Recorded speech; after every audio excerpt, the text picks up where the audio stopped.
E aí, meu nome é Sturari, esse é o Palavras que Falam e vamos falar de literatura. Se você não conhece o canal, convido você a conhecer, porque a gente fala sobre literatura clássica, teoria literária e também sobre produção de literatura. E o objetivo desse vídeo aqui é comentar uma coisa que me pegou ultimamente, enquanto escritor, né, enquanto produtor desses textos literários, que é justamente a nossa segurança, ou melhor, a nossa insegurança enquanto escritor. Uma coisa é fato, a nossa insegurança como autor, ela interfere bastante na hora que a gente vai produzir esses textos. Então, é muito importante um escritor ter uma autoestima, enquanto autor, bastante equilibrada. Isso ocorre porque, naturalmente, como uma coisa que a gente devota muito à vida e muito do nosso espírito, do nosso coração nesse texto, o fluxo criativo e a nossa segurança no que a gente está escrevendo, ele vai ser influenciado pelos nossos sentimentos ali que nós estamos tendo no momento e nossos sentimentos enquanto artistas. Quando o autor, ele reconhece ali as suas habilidades, ele tem segurança na sua produção, ele consegue ser mais ousado, testar mais as suas habilidades, né? Permitir melhor o fluxo de consciência e também lidar, de certa forma, com as críticas que ele vai recebendo dos outros. Mas aí que entra a parte que me pega. Quando a gente tem uma insegurança enquanto escritor, a gente entra em processos de bloqueio criativos e que a gente não consegue produzir muito bem. Processos também de autossabotagem, né? De você acreditar que a coisa não tá dando muito certo e por isso você não vai insistir nesse texto. E, piormente, na desistência de projetos, que é o que constantemente acaba acontecendo comigo. O problema que eu comecei a ter é que, de fato, eu consegui reconhecer que, bom, eu tenho uma certa insegurança enquanto eu escrevo. E eu reconheço isso. Só que o problema é como a gente dribla esse problema, como a gente lida com essa insegurança. Porque vira uma bola de neve. Você tem insegurança e por não ter insegurança você não escreve. Quando você escreve você se sente mal porque você percebe que aquela coisa não tá tão boa e vai virando uma bola de neve. Uma coisa que a gente tem que entender, e que eu tenho que entender também, é que a autocrítica é uma manutenção natural que nós temos em relação ao nosso texto. Ela não precisa ser tão severa, esse que é o ponto, né? O que a gente precisa entender como escritores, e eu acho que isso é muito importante, é enxergar a escrita de um livro como um processo e, como um processo, possui etapas. O que significa que, no primeiro dia que vocês têm uma ideia, que você coloca ela no papel e lê, você vai falar, tá uma merda. E naturalmente você vai achar ruim. Por quê? Porque a coisa não está perfeita. Porque você está escrevendo um esboço. Vários autores falam constantemente sobre a prática da revisão ou sobre a existência do esboço. O Hemingway fala isso, o Borges fala isso também, que o esboço, primeiramente, é só um esboço, ele não é a arte final, ele não precisa sair perfeito, ele naturalmente precisa ser modificado, precisa ter ali características estilísticas, precisa ter melhoras na sua construção, justamente porque se trata de um esboço. Então, caro escritor e Sturari que vai ver esse vídeo aqui enquanto estiver editando essa coisa, perceba que escrever é um processo. Quando você enxerga que cada vez que você senta no computador para escrever um texto é uma etapa de uma transformação de um texto, alivia a pressão de que aquilo que tem que sair da sua mente seja perfeito. O que não faz sentido nenhum. Então, de vez você tentar escrever um livro, por exemplo, desde o começo, escreve aquela cena que você pensou. Aí você fala, mas Sturari, eu não sei direito como que eu vou chegar nessa cena, eu não sei direito se essa cena vai estar assim, desse jeito. Meu filho, experimenta, vai vendo. O que você tem que fazer, e o que o Manuel Bandeira falou no prefácio interessantíssimo, quando ele publicou a Pauliceia Desvarada, é permitir com que a sua criatividade flua e utilizar a tua inteligência para justificar, além de corrigir. Então, olha só, a inspiração, ela é uma fonte muito importante na hora de produzir. Por quê? Enfim, a gente nem sabe de onde surge a inspiração, mas ela é como se fosse uma ideia apaixonada que você tem naquele momento e que, bom, de alguma forma aquilo tocou teu coração, sabe? Então, usa essa força da inspiração e, quando você escrever, aí você revisa, você dá uma olhada, vê o que precisa ser alterado, mas escreve primeiro e não só isso, busca justificar com a inteligência, ou seja, não é só corrigir, mas entender talvez por que a sua inspiração tocou seu coração na hora que você escreveu aquele texto. Eu não queria falar muito sobre processos de escritas, porque eu acho que isso é muito pessoal, vai de autor para autor, Mas eu acho que, principalmente numa etapa inicial do texto, o que é ideal é justamente você colocar as ideias no papel, depois focar na revisão, né? Quando você tem ali uma ideia mais estruturada, claro, aí sim você consegue já entender o projeto do livro, por exemplo, de uma forma mais arquitetada, de uma forma mais ampla e também, claro, permite ali, de certa forma, uma revisão mais centrada. Agora, o problema é, quando você escreve 5 páginas e fica revisando as mesmas 5 páginas constantemente, o que vai adiantar se você não tem o resto do texto? Se você não sabe qual que é o efeito que você está querendo trazer? Você pode até ter uma ideia, mas na hora que você está escrevendo a coisa flui diferente, todo mundo sabe disso. Por que eu estou dizendo isso? Porque essa questão do perfeccionismo inicial, de você ter aquelas, pelo menos aquelas 3 páginas bem escritas, ela é um fetiche do escritor, né? Porque, eu tenho um projeto e esse aqui é o meu projeto. Esse aqui é o beta do meu projeto. Consuma uma pincelada do meu projeto. Mas isso não funciona, cara. Vou dar um exemplo pra vocês. De outro gênero artístico.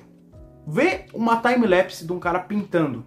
Ou de um cara desenhando, tá? Pode ser um designer gráfico, pode ser um ilustrador, pode ser um pintor. Vê o processo do cara pintando. Ele primeiro faz o esboço. Se você vê a camada de pintura que ele faz nas imagens, até chegar na coloração que ele deseja, é um processo extremamente lento. Às vezes, a gente vê uma pintura e fala, não, já tá bom. E o cara vai lá e passa outra camada, e passa outra camada. Quer dizer, tem um processo evolutivo.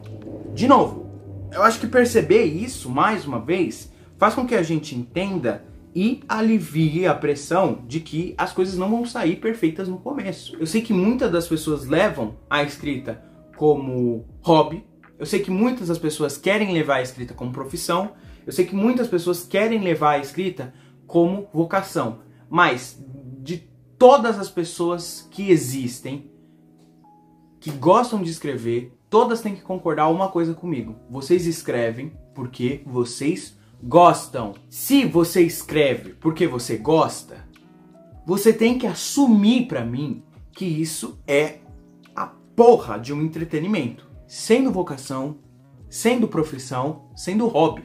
Então seja honesto com você. Busque metas realistas. Entenda qual que é a tua realidade.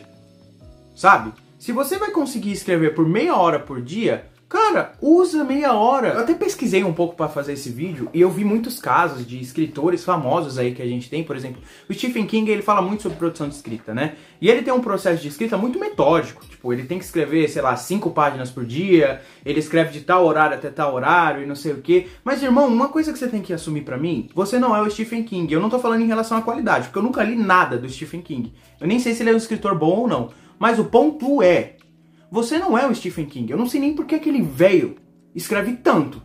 Como pode? O que eu quero que vocês percebam é que crie metas realistas para sua realidade. Se você tem meia hora para escrever, você vai usar essas meia hora. E usa com gosto, tá ligado? E aproveita. Se parabenize por ter ficado meia hora. E não se julgue por não ter ficado 2 horas escrevendo. Porque, mano, você tem uma vida, você tem que trabalhar, você tem que, sei lá, estudar, você tem que fazer milhares de coisas. Nem todo mundo tem a oportunidade de escrever igual o influencer X. Eu mesmo posso me considerar um dos poucos privilegiados, porque eu só estudo, eu trabalho poucas horas por dia e eu tenho um grande tempo de sobra ali pra estudar e pra produzir, né? E mesmo assim o cara consegue ser um cabaço. Eu não consigo produzir, mesmo assim. Por isso que eu estou fazendo esse vídeo. Esse vídeo é pra mim, cara. E já que a gente tá falando de outros escritores também, uma coisa que você tem que reconhecer é que essa insegurança, esse bloqueio criativo que nós temos e tudo mais, ele faz parte, cara, de uma experiência comunitária entre todos os indivíduos que trabalham artisticamente. Eu acho que você reconhecer a sua incerteza e reconhecer que outros escritores também possuem ali uma incerteza, faz com que você reconheça, sim, essa problemática geral. Talvez a ansiedade perca ali um pouco do poder que ela tem em cima de você. E em relação à autocrítica, uma coisa que eu sempre falo bastante é o feedback. O escritor, ele é um bicho muito vaidoso, né? Se ele mostra um texto, é por vaidade, e se ele deixa de mostrar, também é por vaidade. Isso é um fato. Mas eu acho que vocês concordam comigo que você pedir um feedback de um texto seu para alguém que você admira, para alguém que você gosta ali de consumir, pode ajudar bastante. Eu particularmente tenho muito disso com amigos meus.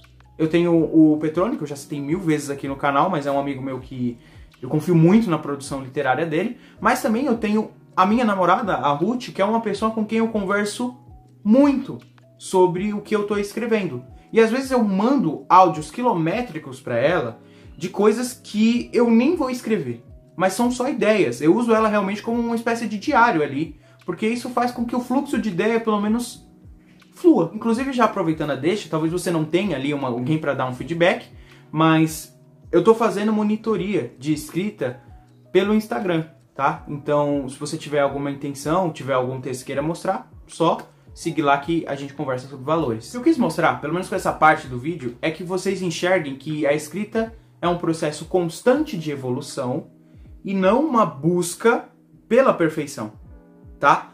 Porque a perfeição, cara, não existe. Me perdoa. Pode ter escritor que for. Se o escritor for lançar a segunda edição de um texto, ele vai fazer alterações. Se o escritor for lançar a terceira edição de um texto, ele vai fazer outras alterações. Um escritor só cansa de revisar quando ele cansa do texto. Um escritor só para de revisar quando ele morre. Eu sei que muitos de vocês, assim como eu, tem uma mentalidade de que a escrita faz muito parte da sua vida e que você morreria por ela, sabe? Para você produzir bem, para você ter ali seu nome naquela história, no nome entre os cânones e tudo mais. Eu sei que muita gente tem esse desejo, eu não vou mentir, é um sonho pessoal meu, sabe?